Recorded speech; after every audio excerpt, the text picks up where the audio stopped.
Hi guys, so today ay samahan nyo na naman ako sa aking panibagong video. Today nga ay pupunta kami sa bahay ng aming kaibigan at mag-adventure, haha. At ito na nga, papunta na kami sa lugar kung saan hindi nyo matatagpuan. Kasi naman guys, nasa gitna na sila ng bundok and wala talaga siya sa Google Map.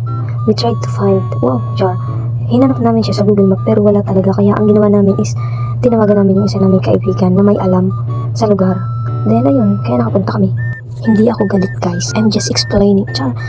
Pinapaliwanag ko lang. Pero hindi ako galit ha, masaya lang ako. At dito sa part na to kami sobrang natakot. Tingnan niyo naman kasi guys yung view.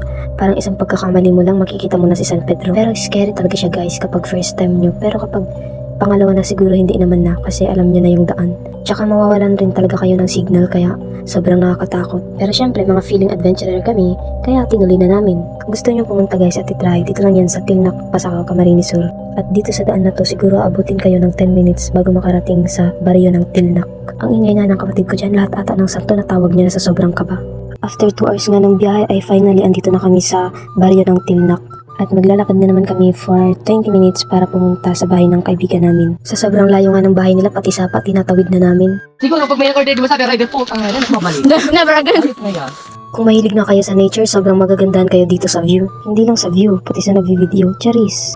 At isang hindi masuring nilalang na naman ang kumakain ng tinapay dahil nagutom habang naglalakad. Ano ang tunghayan kung sino at ano ang nangyari? Ako po si Gasgas Sabagas at ito ang Sogo sa Inamagay. Nasaan ka? Nasaan ka niya? Nasaan nga pa tayo? Lugar kung saan di natatagpuan. Dito lang. At after 20 minutes ng paglalakad ay nandito na kami sa bahay ng aming kaibigan at kumain muna kami dahil sa sobrang gutom. Sila nga pala yung mga kasama ko. Nag-crave na ako sa buko juice kaya ayun kumuha sila ng mga buko. Yung isa nga dyan ay kapatid ko at yung isa naman ay kaibigan namin. Pati yan kaibigan rin namin. Ang sarap ng buko sa kanila, sobrang tamis ng sabaw. Sobrang tahimik nga ng lugar at ang sarap talaga mag-relax dito. Dala lang kayo ng speaker. Mas maganda kapag may speaker kayo ng dala kasi magpapatugtog lang kayo. As in, ang ganda talaga mag-relax dito guys. Okay. At pag uwi nga namin, may mga dala na silang saging. Sobrang dami nga ng mga pananing dito kaya sabi nga ng kaibigan namin, hinihingi na lang daw yung saging sa kanila. Pero dito sa amin, 25 pesos ang kilo. Pag-ala. So, palabas na kami guys. Nahirapan na nga silang bitbitin yung saging, isa sobrang bigat. Tayo. Siyempre ako, Disney princess lang. Kasama lang. Pabalik na nga kami sa baryo ng Tilnac at kailangan na naman namin maglakad for 20 minutes. Sobrang nakakapagod nga yung daan at delikado rin kapag maulan. Adventurer! Nagigil ako sila para mag-ano. Pero ako dito, harvest. Harvest! Harvest tagas! Taga-bukid talaga? Tagas? Di ba gawin na? Grabe nga yung daan dito guys, mapapasyash ka na lang pero solid. Finally, after another 20 minutes ng paglalakad ay nakabalik na kami sa baryo ng Tilnac. Hindi nga nagtagal ay nagsimula na rin kaming umander papalabas dito sa lugar na to. Hindi kasi kami pwedeng magabihan guys sa daan kasi sobrang delikado at walang mga ilaw. Pagpalabas nga namin ay si kuya muna yung nag-drive. Ako yung naka-hand gloves at naka-helmet pero siya yung nag-drive. Ang galing. At andito na naman nga tayo sa Scary Way. Scary Way? Kasi naman ang liit lang ng daanan. Pagkalampas nga namin sa maliit na daanan ay ako na yung nag-drive.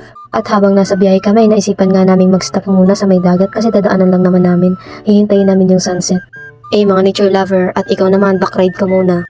At dito na nga muna kami nagpalipas ng oras sa Surfer's Paradise. Matatagpuan siya guys sa Pasakaw, Camarines Sur. Sarap ng hangin dito guys, ang fresh. Kaso yung nagvi-video hindi na fresh. Charis. Sakto nga nung pagpunta namin ay palubog na yung araw kaya sobrang ganda ng view. Lakas nga ng alon dito kasi daw may bagyo na paparating. Anyway, don't forget to like and follow my page kasi gagawa ulit ako ng bago. Nadelete kasi yung una kong page kasi sobrang tagal na rin ako hindi nag-upload. After nga namin mag-snack ay umuwi na rin kami kasi sobrang lakas na ng ulan. Hindi na nga nakapag-video ha. Yun lang muna guys for today, babush!